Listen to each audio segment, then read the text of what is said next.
घोसी विधानसभा उपचुनाव के नतीजे बीजेपी से कहीं ज्यादा बसपा के लिए चिंता का सबब पैदा कर रहे हैं।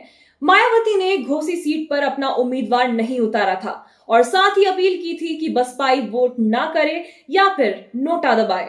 इसके बावजूद बसपा के मूल वोटर्स ने बड़ी संख्या में सपा के पक्ष में वोट किए हैं। इससे एक बात साफ दिख रही है कि बसपा के मूल वोटर्स का वोटिंग पैटर्न अब बदल रहा है और उनकी पसंद बीजेपी के बजाय सपा बन रही है। खतौली और मैनपुरी उपचुनाव के बाद ये ट्रेंड घोसी में भी रहा, जो बसपा के लिए भविष्य में चिंता बढ़ा सकता है। आज बात करेंगे इसी मुद्दे पर। आप देख रहे हैं एन एक्सप्लेनर, मैं हूं शिखा यादव। दरअसल घोसी में सपा भले ही जीतने में कामयाब रही हो, लेकिन कभी ये बसपा की जमीन हुआ करती थी। सपा से पहले घोसी में बसपा का दबदबा था। बसपा की यहां स्थिति काफी अच्छी थी और उसके उम्मीदवारों को औसतन करीब 50,000 वोट मिलते रहे हैं। ऐसे में बसपा का एक खेमा चाहता था कि घोसी उपचुनाव में कैंडिडेट उतारा जाए, लेकिन मायावती के फैसले के बाद सब खामोश हो गए थे। बसपा के इस निर्णय से घोसी के सियासी रण में खलबली मच गई थी। माना जा रहा है कि इसका लाभ सपा को मिला और दलित वोटर उधर शिफ्ट हो गया। घोसी उपचुनाव में बसपा ने कैंडिडेट नहीं उतारा था, जिसके चलते पार्टी का कोर वोट बैंक दलित समुदाय पूरी तरह से किसी भी दल के साथ जाने के लिए आजाद था। ऐसे में दलित बहुल बूथों पर सपा से सुधाकर सिंह को बीजेपी से ज्यादा वोट मिले। घोसी के कुल 455 बूथों में से सपा 327 बूथों पर तो बीजेपी 128 बूथों पर आगे रही।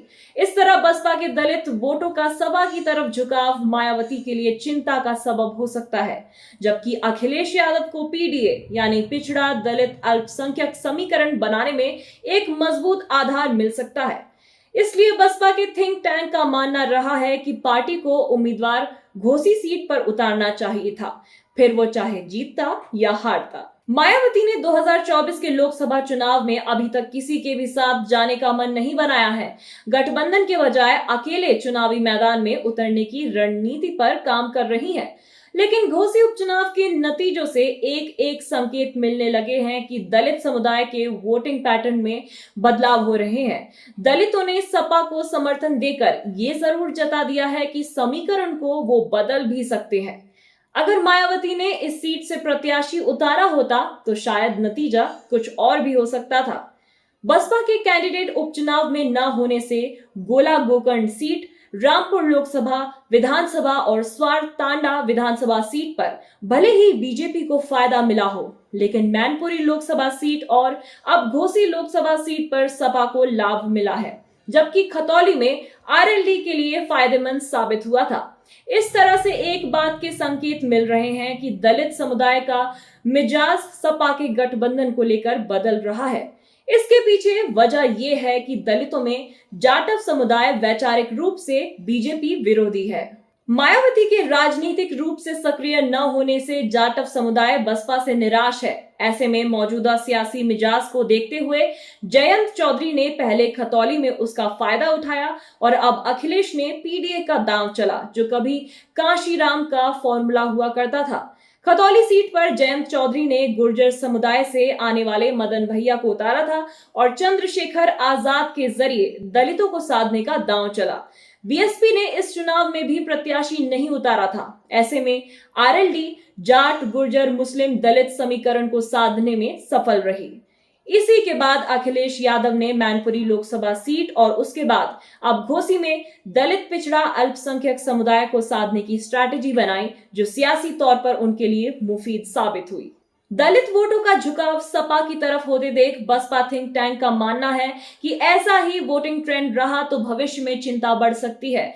ऐसे में पार्टी के काडर आधारित काम तेज किया जाए तो बसपा की स्थिति में सुधार हो सकता है। सभी बूथों और सेक्टरों पर काडर कैंपों को तेज करके दलित वोट बैंक को जोड़े रखा जा सकता है। गैर जाटव दलित पहले ही बीजेपी के साथ चला गया है और पार्टी के साथ जाटव वोट ही बचा है। मायावती 2007 के बाद से कई तरह के सियासी प्रयोग करके देख चुकी हैं, लेकिन चुनावी सफलता नहीं मिल रही है, बल्कि वोट बैंक खिसकता जा रहा है। 2022 के यूपी विधानसभा चुनाव में दलित ब्राह्मण फॉर्मूला बनाने की कोशिश की थी, लेकिन सफल नहीं रहा। ऐसे में बसपा का जोर दलित मुस्लिम समीकरण पर है, लेकिन काडर कैंपों में सर्व समाज पर फोकस है। एक तरह से मुस्लिम दलित के अलावा पिछड़े व सवर्ण समुदाय के लिए भी कैंप किए जाएंगे। हाल ही में बसपा ने आर्थिक रूप से पिछड़े सवर्णों को अपने एजेंडे में शामिल किया है। बसपा सुप्रीमो मायावती अपने बयानों में उनका भी जिक्र कर रही हैं। कोशिश ये है कि वर्ष 2007 के विधानसभा चुनाव की तरह लोकसभा चुनाव 2024 में भी बसपा अपना ग्राफ बढ़ाए। बसपा बैलेंस ऑफ पावर बनने की कोशिश में जुट गई है।